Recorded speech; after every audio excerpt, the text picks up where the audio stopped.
Ready?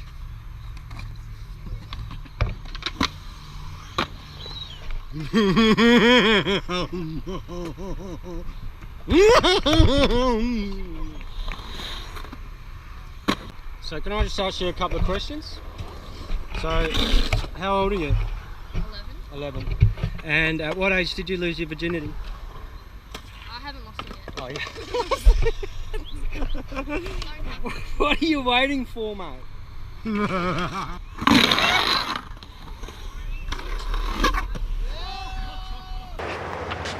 So Nick, good morning, how are you? I'm good, are we starting? Good to see you, mate.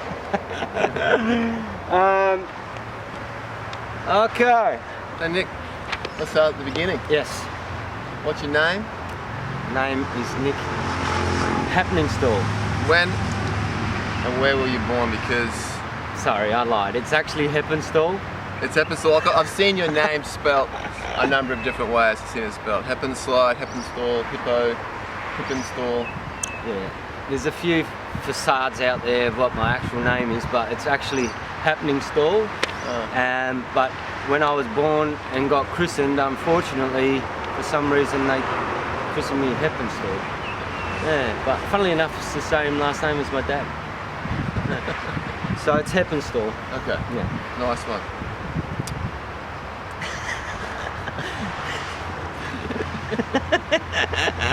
Yes. Next.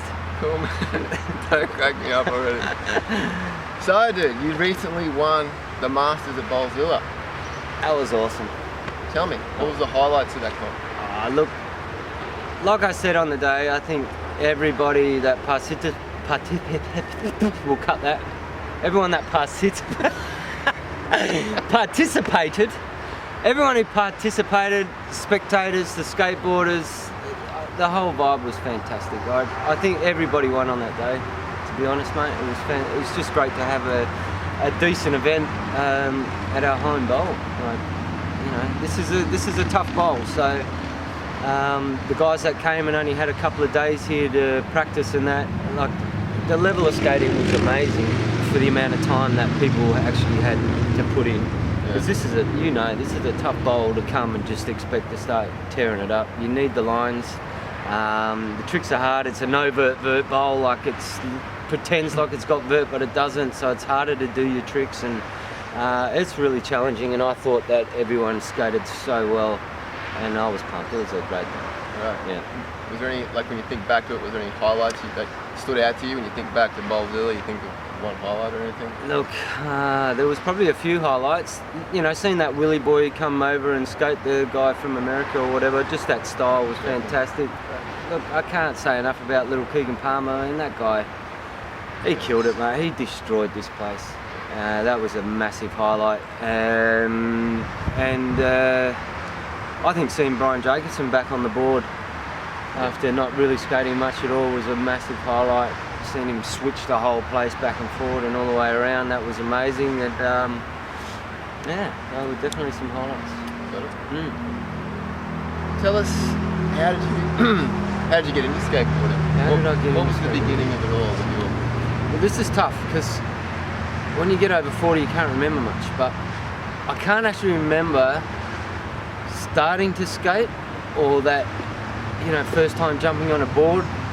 But I do remember, this is where you contradict yourself if you keep talking for longer than 5 minutes, is that I actually do remember the time where I realised that I am a skateboarder and it's part of my DNA. So, you know, that was probably when I was 12 or 13. And yeah, so I can't actually remember starting. I just remember going, oh my God, I'm a skateboarder. Yeah. Yeah, so about 12 years old. I skated till about 17. And those 5 years felt like a lifetime, you know. It was everything. I was breathing, sleeping, dreaming, skateboarding, as you do when you're a skateboarder. And maybe we'll get into what happened after that a bit later on. Yeah. So do you remember who actually gave you your first skateboard, or well, did your parents bought you a little banana board? Yeah, well, I had the penny board back in the day, and my brother had this fiberglass thing, like the next step up, and you could do manuals on the back and sparks would fly out. It was pretty rad. Sick. But he never let me use that prick.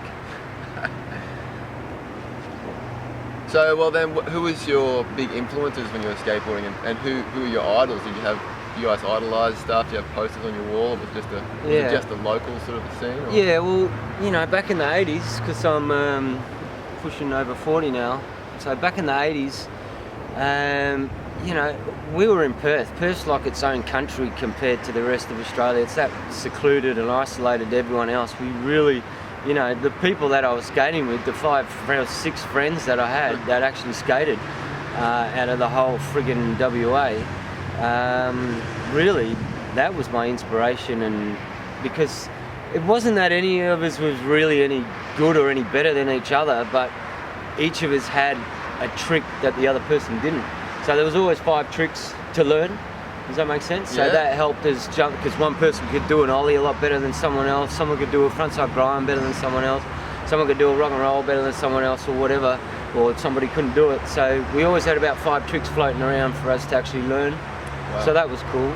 The next level up, which was very lucky to have around, Brett Margaritas, Perth boy, local ripper, just amazing. So he was that next level guy that when we used to skate down at this Edge skate park, but we might get into that a little bit later. For all those who remember the Edge skate park, how awesome was that place? It was effectively like a Ben Lee indoors, which was very cool. So, you know, one day this guy showed up, I didn't know who he was, and you know, he's doing 1 foot cab tails, Madonnas, and just amazing skating, fluent, and just holy crap.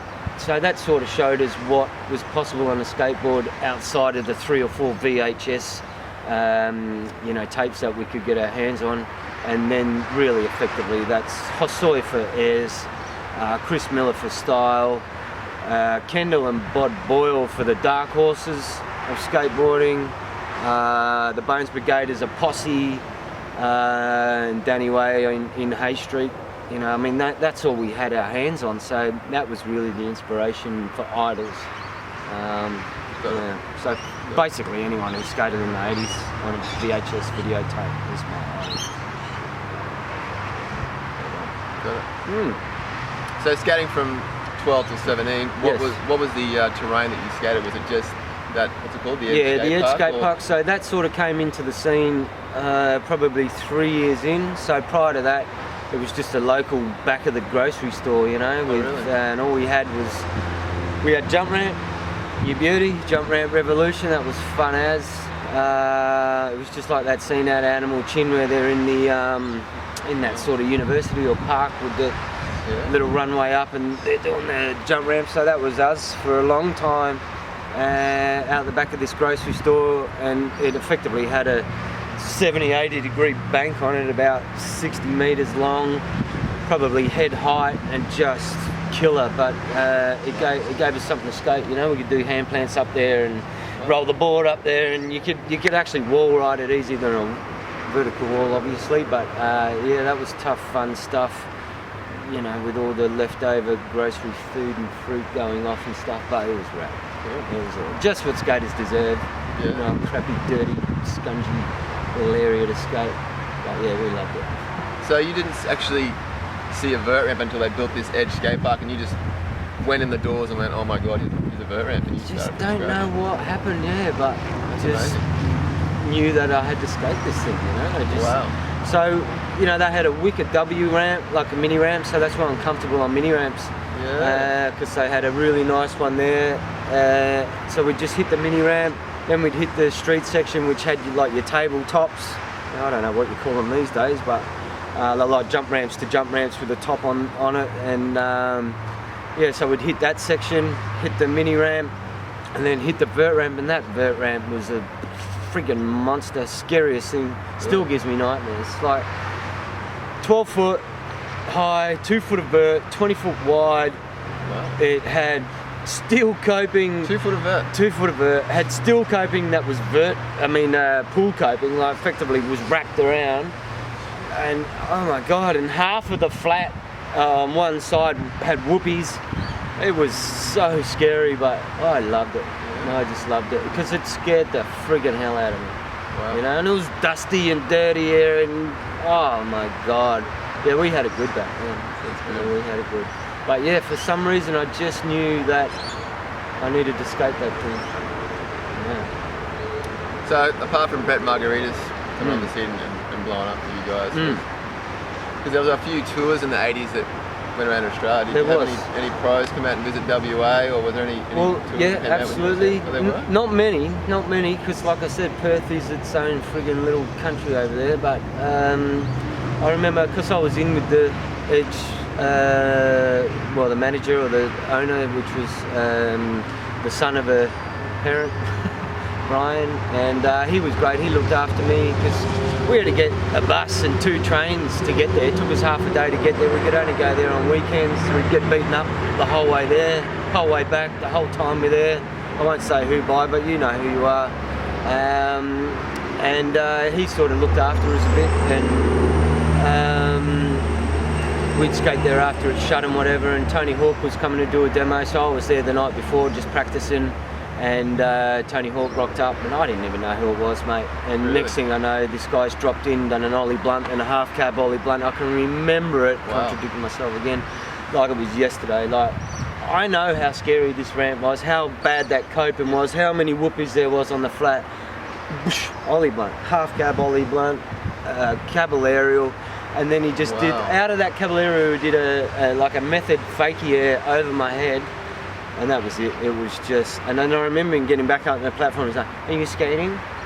My jaw was on the floor, mate. Tripping over myself. I was only 13, 14 or something like that. It was the most amazing experience that I've ever had. And so Tony Hawk, and the next day he came with Bucky Lassick. So Bucky Lassick was just trying to do kickflip indies at that time. So that's going back 25 years. Do you reckon it's the very end of the 80s, or was it actually when just before Vert died, like 91 sort of thing? Yeah, I think it would have been right on that cusp of 80s to 90s. So those guys would have been at the top of their game. Totally, yeah. And Bucky was just trying. So he wasted the whole demo, an hour, just trying to land the kickflip indie, and he got it at the end. And I didn't really understand how awesome that was at the time, because Tony Hawk wasn't flipping his board. No offense. Right, Taz? He wasn't, but so Bucky was trying that. I'm like, why are you wasting this whole demo? But now I understand, because it is progression, and it was sick.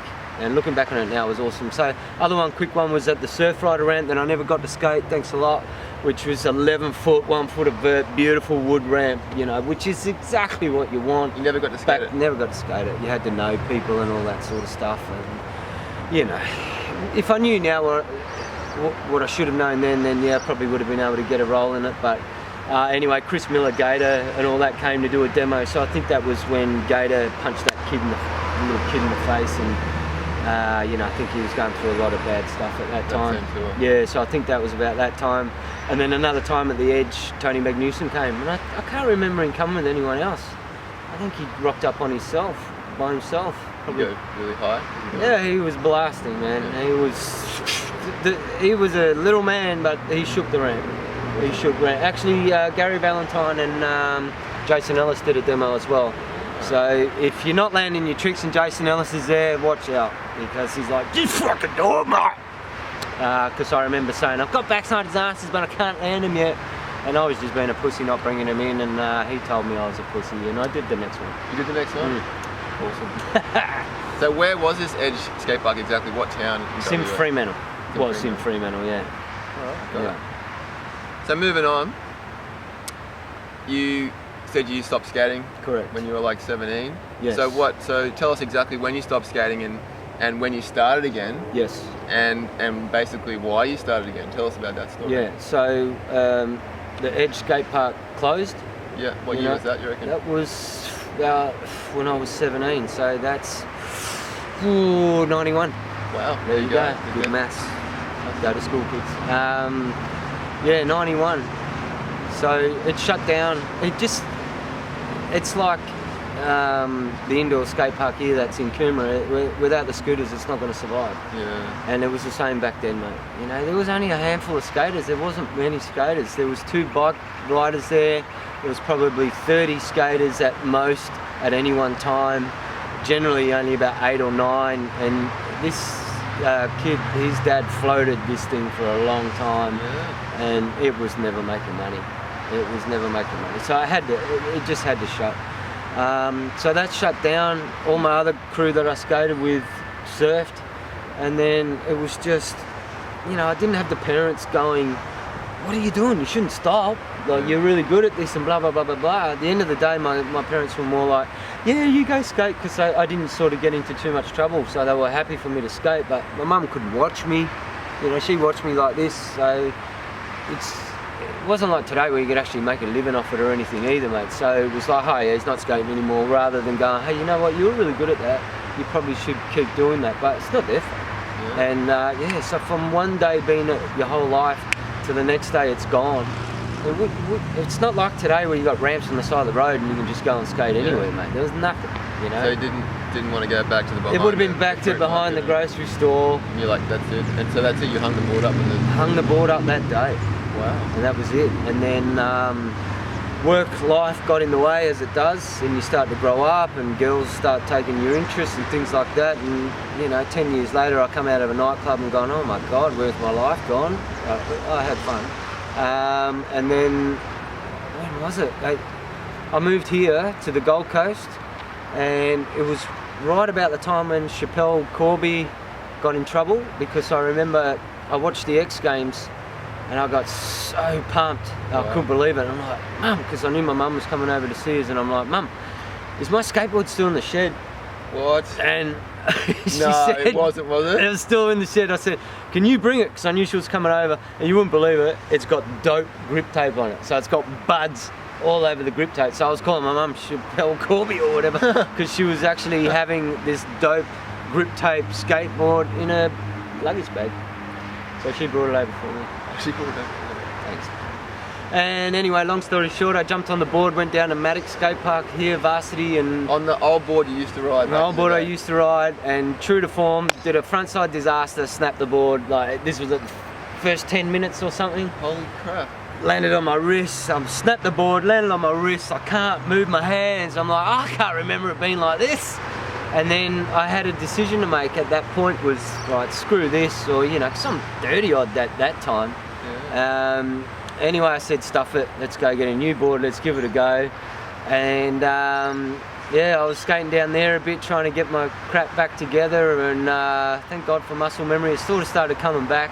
And there was a few little rippers there, Bugs Fardell and his little posse used to go down there a bit while I was getting back into it, and little Matty and a few of the boys that were still shredding now. So he kept me going, just a little yeah, you know, sort of kept me going and got me through to the point where I seen you guys.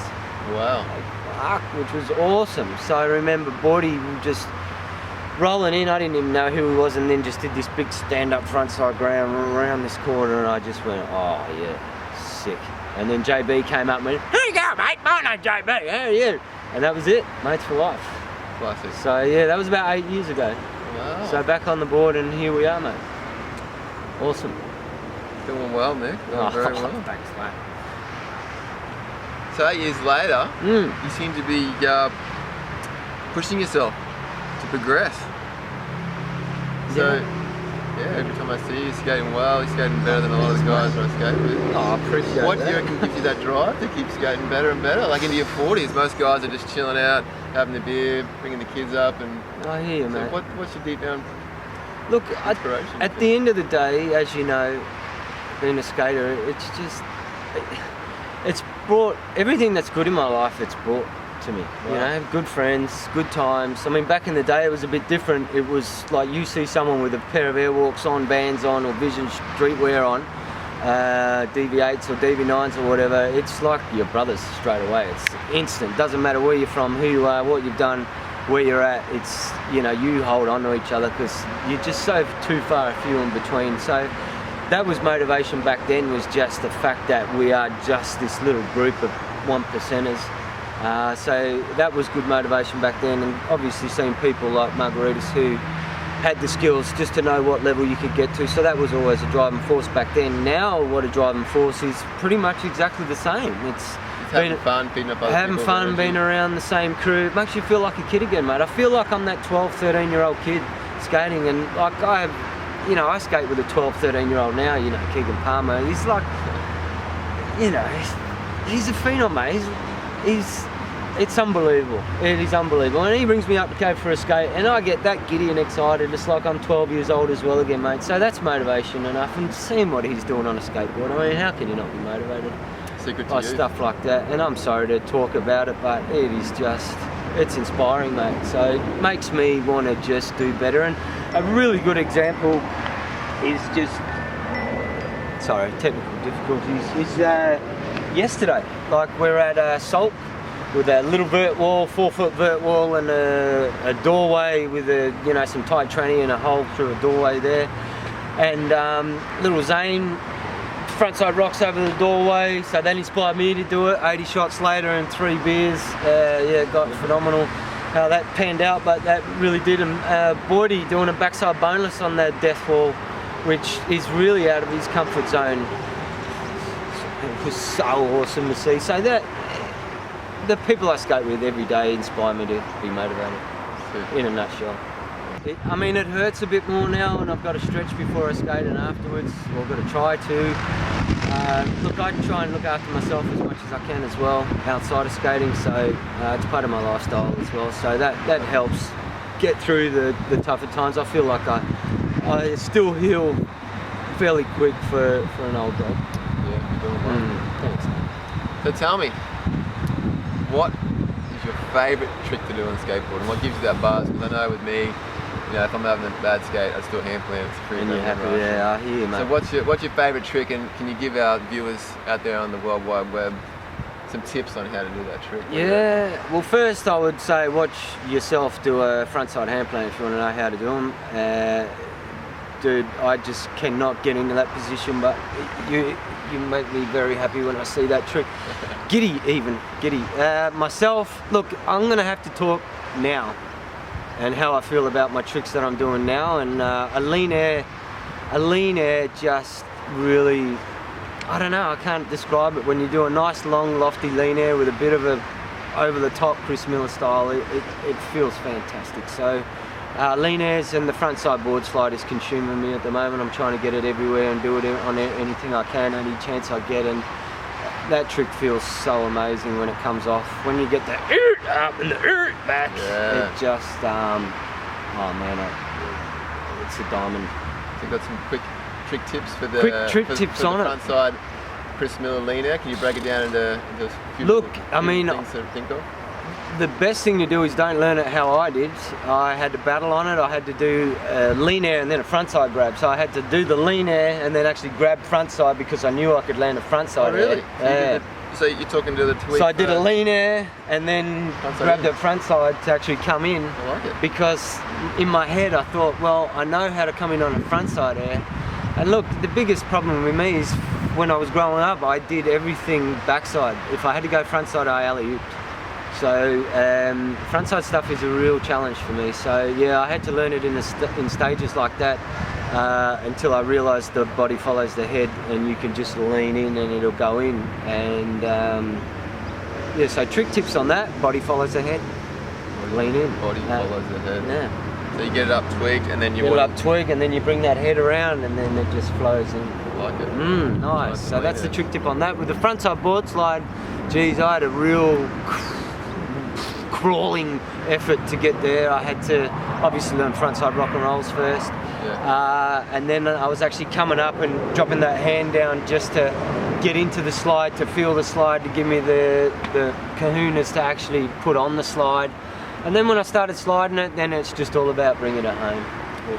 And you know how I do that. You have to punch me 100 times in each arm, give me dead arms, dead legs, and then I'm ready to go to war, mate. Perfect, I like it. So get your mates to beat you up before you land your trick. Yeah, punch me, get it. Oh, we got a few videos of that. Nice. Nice. Well, here's something I want to know as well. Skateboarders in their 40s, we all want to keep skating, but we're always talking about our bodies breaking down. Yes. Can you tell us, what's some tips for staying healthy in your 40s and still skating and skating well? That's a good question.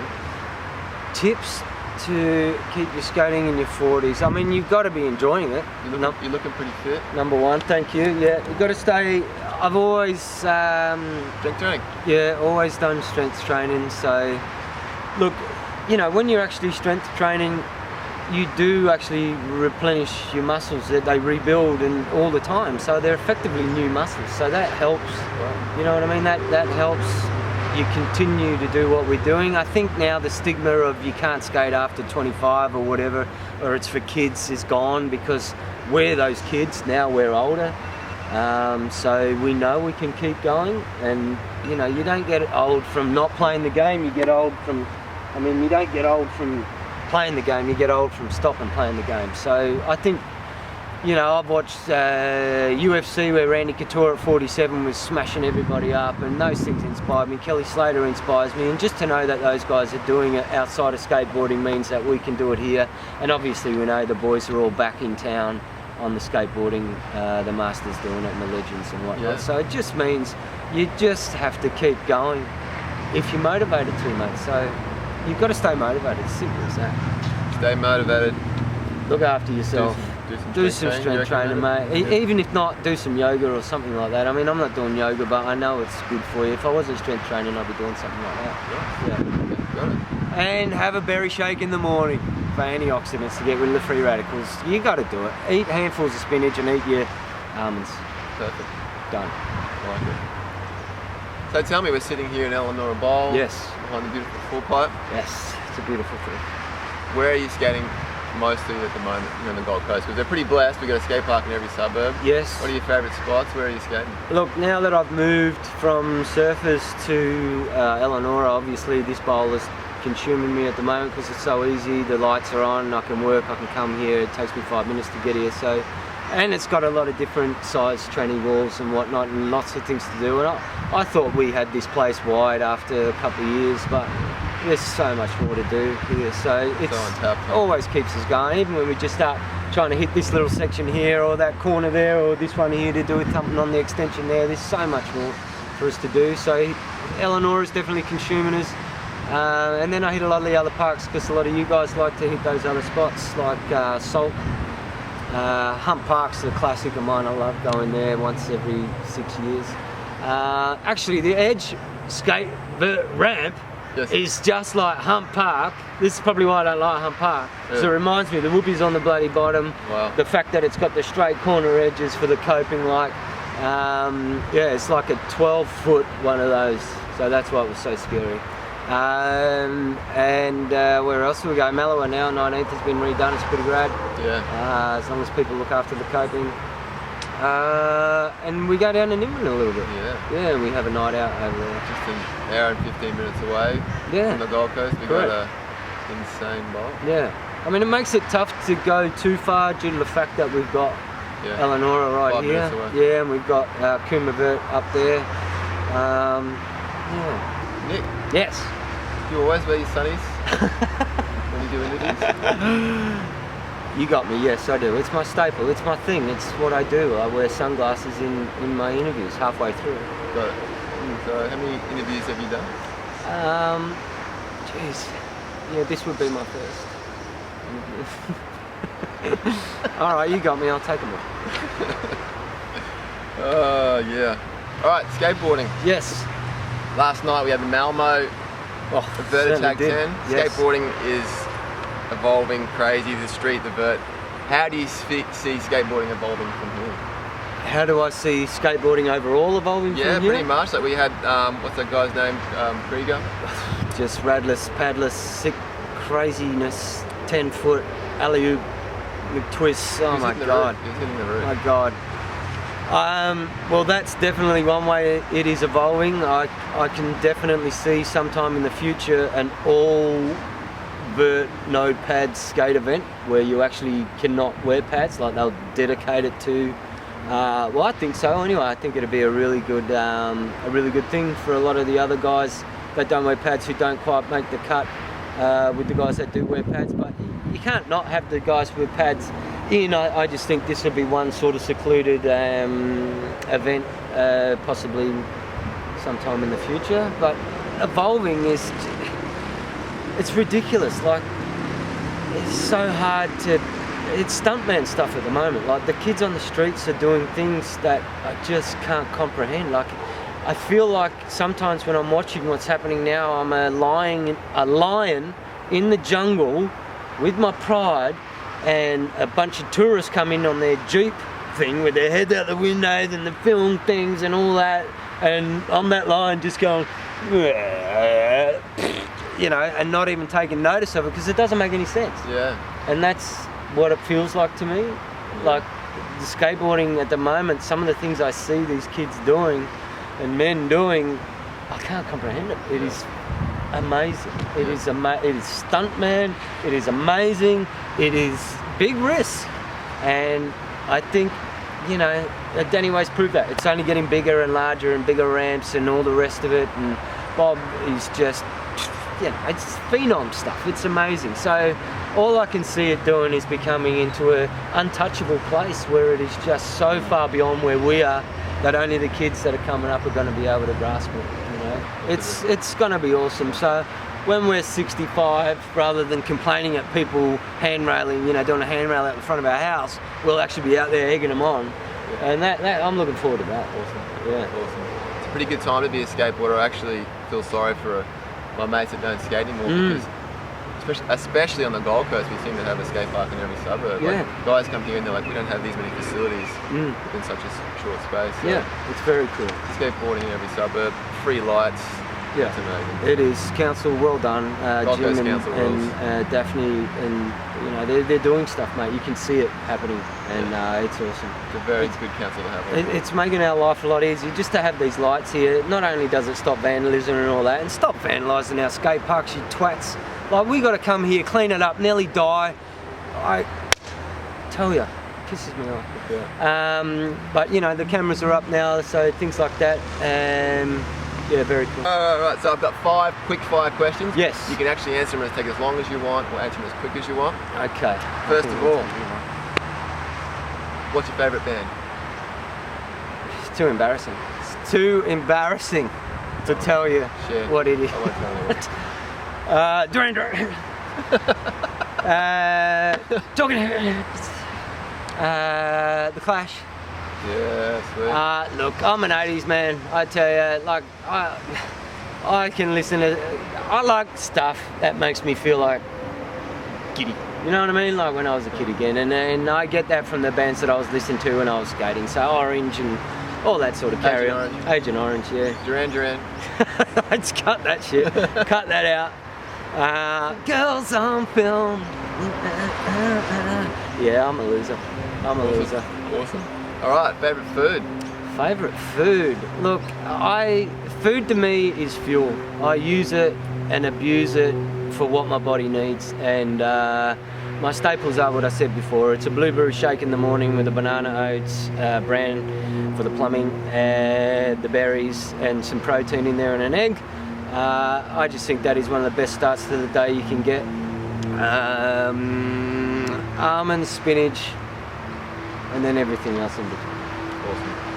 Alright, what's your favourite video or skater to watch for a psych up for a skate? Look, Danny Way, Shackle Me Not, when he does that little section right at the end. Oh, I want to be in the video, I want to be in the video. That, yeah, he does a Madonna. And I tell you, I could just watch that alone and I'll be pumped up for a week. Anyway. Yeah. Who do you think is the most influential skateboarder of all time? Of all time? I don't think I can answer that question. I don't think I'm allowed to answer that question. I don't have the right to answer that question. But if I did have the right, I mean, T-Hawk's done it and been a great ambassador and got the games and made the most money out of it and everything like that. But I'm past that now. I think we've got to move on and look towards the new talent that's coming through. And the way it's getting influenced at the moment, I think, is these kids going 10 foot in the air with no pads. So whoever's doing that, you know who you are. I think that's getting to be the most influential at the moment. Like Jabba Jaw's doing his 20 stair freaking ollies off, and you know, Aaron, Dominic, Jaws. You know, those guys are the ones that are breaking new ground and influential. Overall time, it's tough, it's so tough. Yeah, that's tough. You know, because I skate with a 12-year-old and I'm 40, you know, so how do you you know, the guys that have probably been the most influential up to this point or 10 years ago are now 50. Yeah. So I don't, you know, and Olsen before them, you know, the dudes that were skating on pieces of little wood like that and putting roller skate wheels on their boards. I mean, they're the ones that are most influential because they started the whole gig, you know. Yeah. So, yeah, no, it's tough. It's tough. Well, there's my answer to not answering that question. Nice. All right, just finally, just a few more questions. I know you're a busy man. If you could give your 18-year-old self one piece of advice, what would it be? 18. I think my advice would be it's too late. It's too late to get advice if you need advice now at 18. You need to know what you're doing when you're 10. But my 18-year-old self, there's always enough time to do a job twice, so do it right the first time. Measure twice, cut once, and put a condom on. Yeah, I think that'll do it. Alright. Any last shout outs you want to give out to your sponsors or anyone? Oh, to the sponsors! I don't know, mate. I don't know. Look, get yourself a decent pair of socks. I mean, reinforced heel and toe. It's not rocket science, it's just quality. Nice. Thanks, Nick. No worries. It's been fun. It has been awesome. Alright. Ready to start now? Alright, let's do it. Let's do it. So what's your favourite trick at the moment? Favourite trick at the moment? I mean, as you know, you've got tricks that you like doing because they feel good. Maybe not look good to other people or whatever, but you like doing them because of that. And then you've got tricks that you like doing because they're really hard. To pin it down, my favourite trick at the moment is probably the tea-towel trick. Alright, can you show us what that is? Yeah, you never heard of the tea-towel trick? What is it?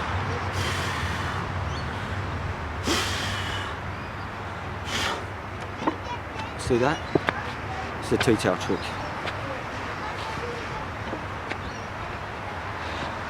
No, you dickhead. What's your favourite skateboarding trick? Oh, skateboarding trick. Ah. That's good.